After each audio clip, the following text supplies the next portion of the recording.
S की राष्ट्रीय अध्यक्ष व केंद्रीय स्वास्थ्य व परिवार कल्याण तथा रसायन एवं उर्वरक राज्य मंत्री अनुप्रिया पटेल ने बाढ़ प्रभावित क्षेत्रों का दौरा किया। विधानसभा चुनार के नारायणपुर विकासखंड के ग्राम बेला सहसपुर बगही पहुंचकर बाढ़ प्रभावित जनसामान्य से मिली और उनकी समस्याएं सुनी। इसके बाद उन्होंने ग्राम बघेड़ा पहुंचकर बाढ़ प्रभावित क्षेत्रों का निरीक्षण किया तथा बाढ़ प्रभावितों से मुलाकात की। उन्होंने ग्रामीणों की समस्याएं सुनी। उपस्थित अधिकारी गण को बाढ़ प्रभावित की सहायता के लिए सभी आवश्यक व्यवस्था सुनिश्चित करने के निर्देश दिए। उन्होंने नुकसान हुई फसलों के सर्वेक्षण के लिए अधिकारियों को निर्देशित किया कि बाढ़ के घटते बढ़ते पानी के निगरानी के साथ साथ संभावित और बाढ़ के हिसाब से पूरा प्रबंध किया जाए और जो भी नुकसान फसलों का हो उसका पूरा सर्वे हो।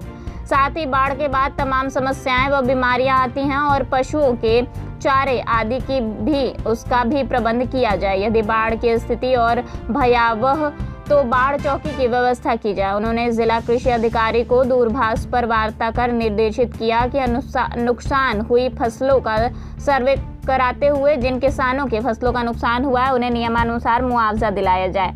उन्होंने बाढ़ प्रभावित क्षेत्र के निरीक्षण के दौरान प्रभावित परिवारों को आश्वासन दिलाते हुए कहा कि आप सभी निश्चिंत रहें, सरकार द्वारा जो भी आवश्यक सुविधाएं हैं वह आप सभी को प्रदान की जाएगी।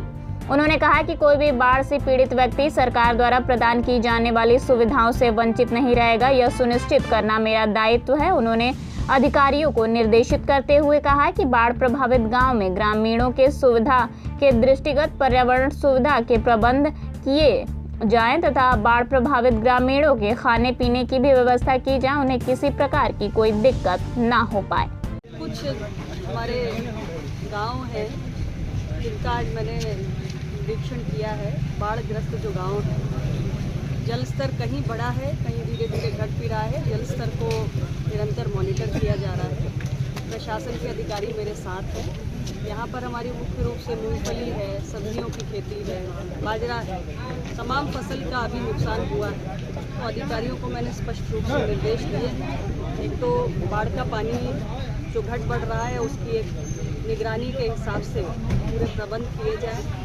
जो भी हमारा क्रॉप डैमेज हो रहा है, फसल का जो नुकसान हो रहा है उसका भी प्रॉपर सर्वे हो और साथ ही बाढ़ के आने के बाद जो तमाम समस्याएं आती हैं, बीमारियों की, पशुओं के चारे की, और अगर बाढ़ की स्थिति भयावह हो तो तमाम बाढ़ चौकी से लेकर जो व्यवस्थाएं करनी होती हैं उन सब के बारे में विस्तार से बात हुई है।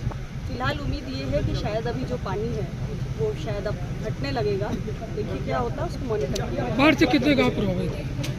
अभी है अलग अलग ब्लॉक में कई गांव प्रभावित हैं। इस ब्लॉक में लगभग 15-16 गांव है जो प्रभावित हैं। तो इसी ब्लॉक पर घूम पाई हूँ और इस ब्लॉक में देखिए कुछ किसानों के मुआवजे के लेकर एक दो मौजे में या एक दो गांव में ऐसा सुनने को मिला कि उनको कॉम्पनसेशन पहले कभी नहीं मिला है। तो मैंने डीडी एग्रीकल्चर को फ़ोन करके बोला भी है कि स्पेशली इस गांव को आप दिखवाइए क्या समस्या है, किस कारण फसल बीमा का या जो कॉम्पनसेशन मिलता है बाढ़ के उपरांत उसका लाभ नहीं मिल पा रहा है, उसमें जो भी अड़चन है उसको दूर